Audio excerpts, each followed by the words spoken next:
বন্ধুরা, আপনারা কেমন আছেন? আশা করি আপনারা ভালো আছেন। আমার রুনিয়া কুকিং রেসিপিতে আপনাকে সবাইকে স্বাগতম। তো আজকে আমি জিওল মাছের রেসিপি বানাবো। তো আমি জিওল মাছ নিচ্ছি আমি। তাহলে ভিডিওটা দেখতে থাকেন। আমি মাছটি কুটে নিব। মাছটি তাজা, আমি বাড়ি দিয়ে মাথার মধ্যে একটু নুন কাঠা দিব। আমি বাড়িতে মাইরা নিচ্ছি মাছের কাঠা না কাইটে নেব। মাগুর তাও তাজা ডর করে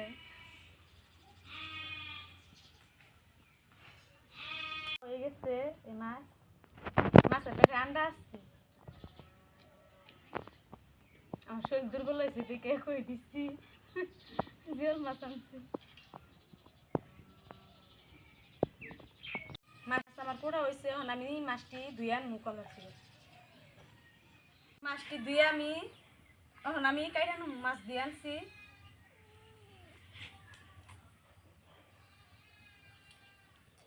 মাছের থেকে জিন্না ছাড়ান না ঘিন্না রেখো হারাম।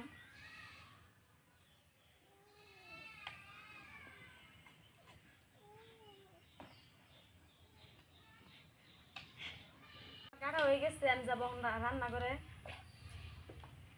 এখন আলু আর পেঁয়াজ, একটা আলু দিমু আর পেঁয়াজ কেটে নেবো। আমার রেডি। তো আমি আলু আর পেঁয়াজ কেটে নিচ্ছি। তো জালটা ধরাই দিচ্ছি, নোয়ারাটা দিয়ে দিমু। গরম হয়ে গেছে, আমি তেল দিয়ে দিমু।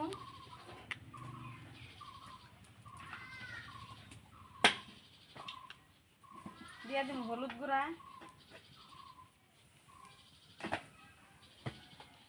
আর দিয়ে দিমু লবণ। আর আলু আমি ভাইজা নিমু।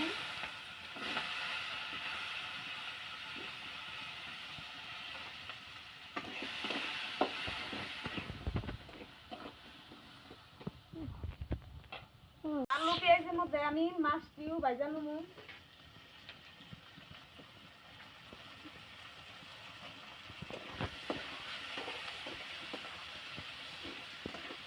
মাছ আলু পেঁয়াজ আমার ভাজা হয়ে গেছে, আমি নামাই নিমু।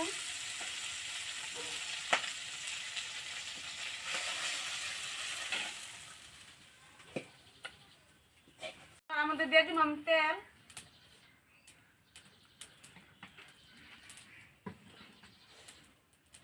দিয়ে দিমু পেঁয়াজ আর কাঁচামরিচ।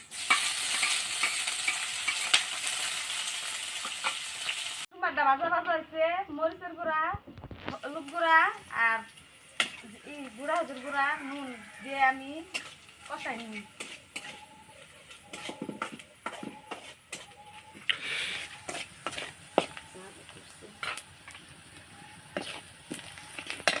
আমার কষানো হয়ে গেছে। তো আমি ভেজে রাখা মাছ আলু পেঁয়াজ দিয়ে নেবো।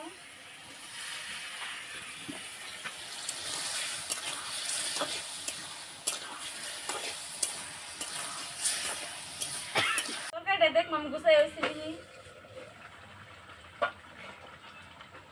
তো তরকারিটা আমার হয়ে গেছে, আমি নামাই নিমু। তো জিওল মাছ একটু ঝুল দিয়ে রাখুন লাগবো। তো তরকারিটা আমি নামামু। তো দেখতে পাচ্ছেন আমার তরকারিটা কি সুন্দর হয়েছে। তো আপনি আমি ভাত খাইয়া দেখামু তরকারিটা কি হয়েছে। আমি ভাত দিয়ে খাইয়া আমি কি হয়েছে আমি তরকারি।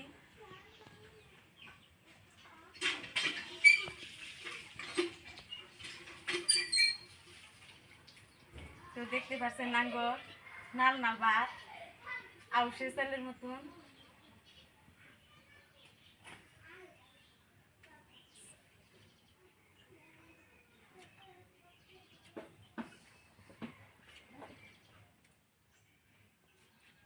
আমার মাছ কষানিটা সেরকম স্বাদ হচ্ছে। তো আপনারা বাড়িতে এইভাবে মাছ জিওল মাছ কষাই খাবেন। তো আমার ভিডিওটা যদি ভালো লাগে লাইক কমেন্ট শেয়ার করে দিবেন আর চ্যানেলটা সাবস্ক্রাইব করে দিবেন। তো দেখা হবে পরের ভিডিওতে।